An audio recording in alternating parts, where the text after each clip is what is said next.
Magandang araw po mga kababayan, balik po sa Pinilakalakbayaan. Okay, safe po lahat. Nag-snow na naman po. Pero ito na po yung last snow before spring. Gusto ko pong magluto po ngayon ng ginataan na maanghang something. Tara samahan po ninyo. Naway safe po lahat. Ayan po. Ganda po tingnan, ano? Pero hindi po masarap sa pakiramdam, malamig. Hindi naman po ganun kalamig. Siguro ang temperature po ngayon -1 or -2. Next week po ulan daw po ng malakas, so clear na naman po ito. Very soft naman po itong snow dahil pakikita ko. Ayun o. Natutuno agad. Yan, soft po. Pero pag nag -5, -10 sa gabi, naku, madulas to. Pero pag bukas naman, nag-plus at maaraw, tunaw po agad to. Ayan, nakapagluto na po ako ng pakbit. Wala po yung karne. Gulay na gulay lang ang pinangpalasa ko lang dyan. Alamang. Bagong alamang gisado.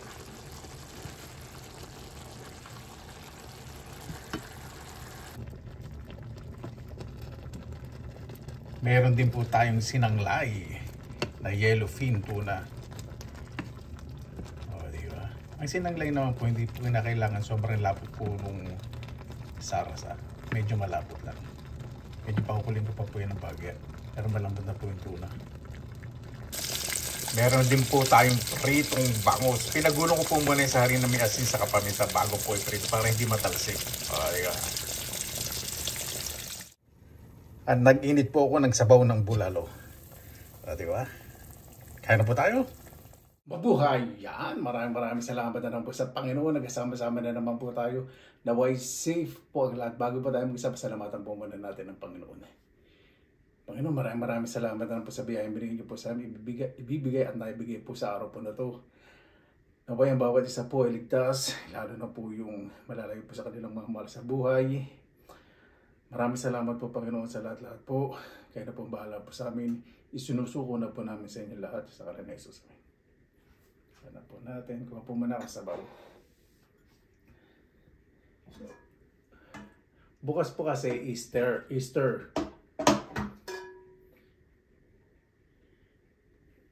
Parang start ng spring. So yan, naluto po ako. Ito po itong tuna, itong sinanglay. Gusto po yan ng mga finish. Ito sa akin yan. Pisa na po natin. Ang pakbet. Kamote po yung nilagay ha, hindi yung carrots. Baka isipin nyo po carrots. Hindi po ako naglalagay ng carrots sa pakbet. Iba, lemon ko naglalagay po. Hindi naman kamote eh. Kalabasa.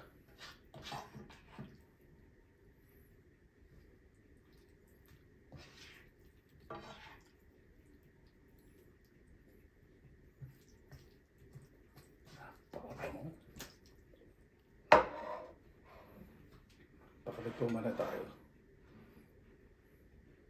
Sige na, kuha na tayo nitong dapat sobrang hani. Kuha na natin ito yung tuna. Itong sinanglay.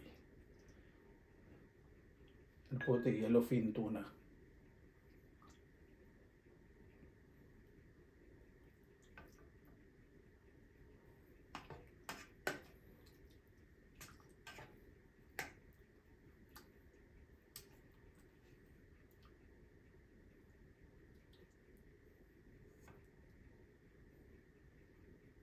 Kalahati sinanglay, kalahati pakbet. Kuha tayong sarap-sarap pakbet.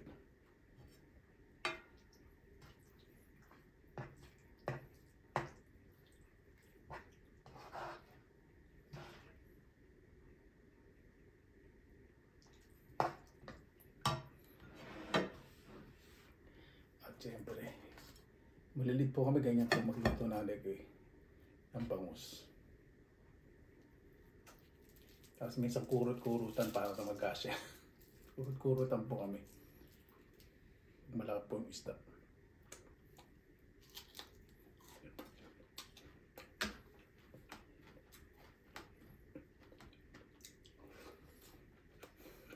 Oh. Ito sa pakbet.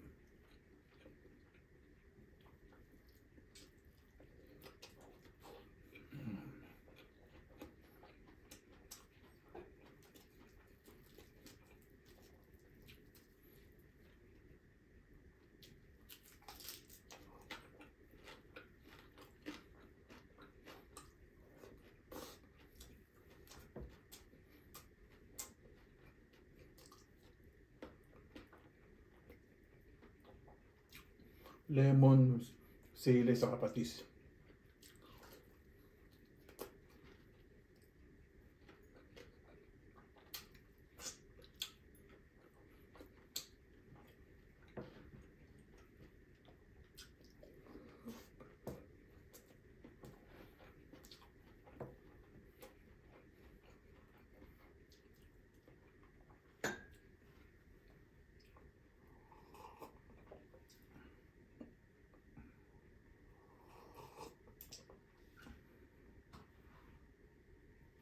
Tayo pong mga Pilipino, pag hindi tayo nakain ng kanin, parang nahina po tayo, no? Ako parang nahina po totoo kasi parte na po ng appetite po natin.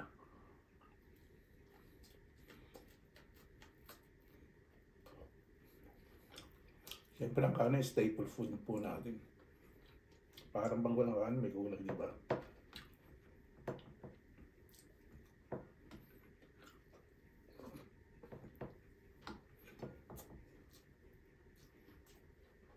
Oh, ang natakbal.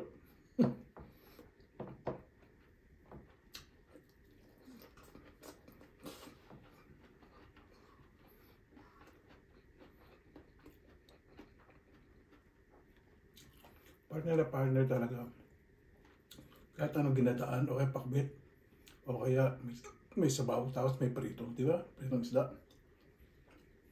Panalo. Ang tumbang sa nabalik ko ba?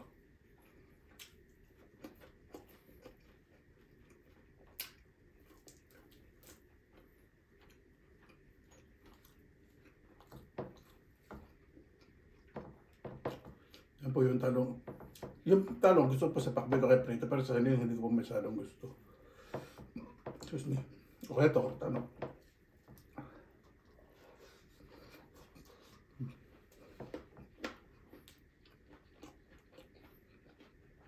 Pinaka-paborito ko sa pinakbet, ang palaya.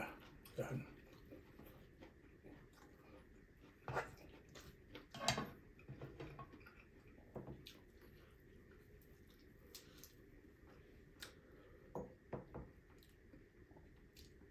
Basta sa pakbet may ampalaya sa katalong, masaya na po ako.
Dito naman po tayo sa sinangray.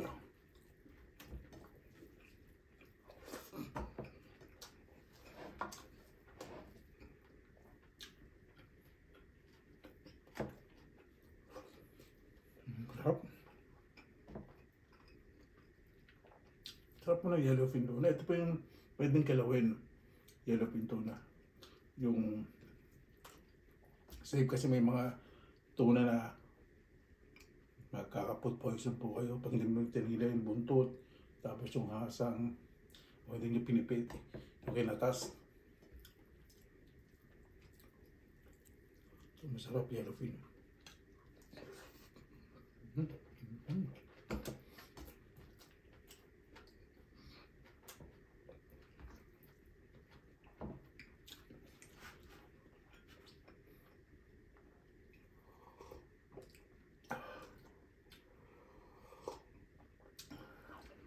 Kasi po, tingnan po sa mga kaibigan ko. Kasi gusto po nila yun. Concentrate na lang tayo sa pakbet. Concentrate. Ano ba ito? Ubus na yung palaya. Pagkaluto kasi pinapakoy ang palaya. Namamapak po ang palaya pag ganyan. Pagpakbet. Ito bitsuelas, pwede din po sa pinakbet. Saka sa sinigang.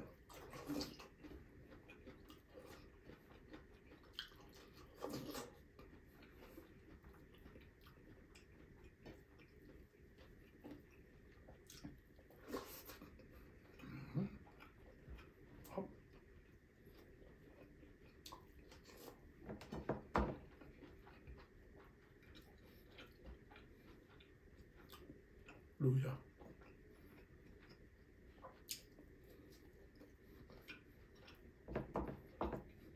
Ang nabili ko po, tuna steak.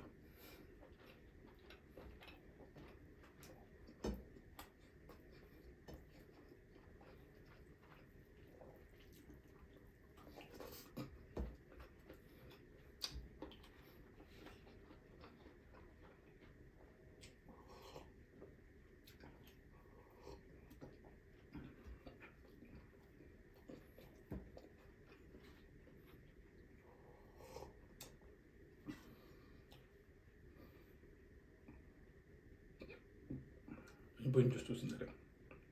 Kaya pa, pag nahihirin,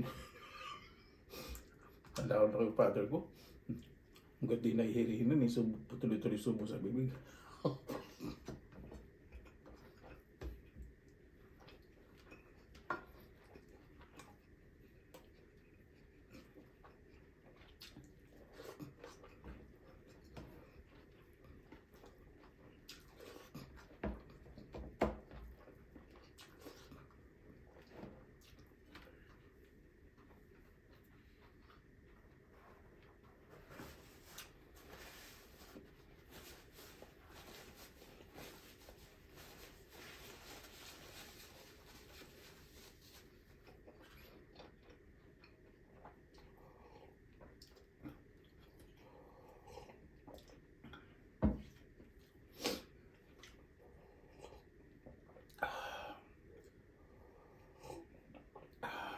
Napakasarap. Yan po yung ulam ko bukas. Pinukbangan. Bukas pa. Yan po yung ulam ko bukas. Sa Easter. Sila mag-adapt sila na mga kredis, mga pick-up. Hindi yan po. Pinaka-treat ko bukas. Ito. Mamaya po yung kaibigan ko, Vince. Pupunta po dito. Sabi ko, luto. Ganyan po gusto nila walang mga tinik. Saka sobrang ahal nito. Gusto nila. Kasi nagta-travel din sila sa Thailand.